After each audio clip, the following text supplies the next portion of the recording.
Well, I think part of the problem is that, for example, you take someone like a No Malice from the Clips, right? And I interviewed him. And he said, look, one day I woke up and said, how many people got their head blown off listening to my music? And it bothered me. So I became Christian. I changed my name to No Malice, and I no longer rap about that. Can you imagine, or a statement, whatever, but can you imagine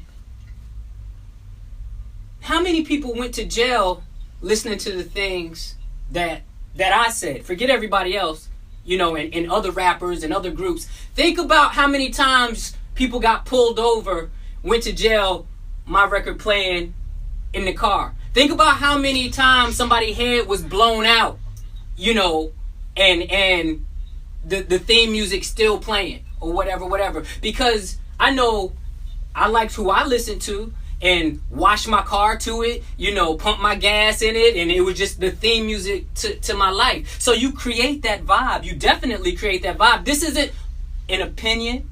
This isn't, you know, trying to rap shame or anything like that. This is truth. You know, we do tend to gravitate towards what we are filling our minds and eyes and ear gates with, definitely.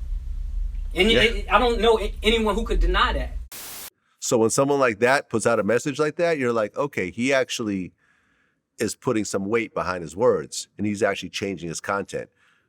I'm going to guess that the next 21 Savage album is probably going to have the same type of lyrics as the last 21 Savage album. Yep. This Drake song is new.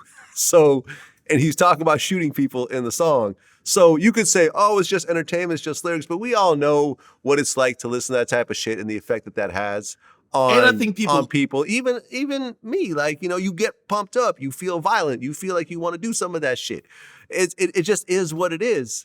And I think that's why people gave him a hard time over that. And I think people kind of look at some of these rappers like, okay, we get it. Because, you know, to 21 Savage point, he said, man, yo, I'm telling my story. I interviewed Lil Zay Osama, and he was just like, man, I'm in a privileged part of my life right now. He's like, anytime you hear me rap about violence, I'm telling my previous story. Now, Lil Zay Osama just got on. He got one song. You get me? So that's kind of like really popping. You know, we get it at that point, but we're also seeing people who are like super mega millionaires. Like you're rapping about spinning blocks and you're in private jets all day. You know what I mean? And I think that's where, you know, it loses the sincerity of the message, because they might be like, okay, we get it.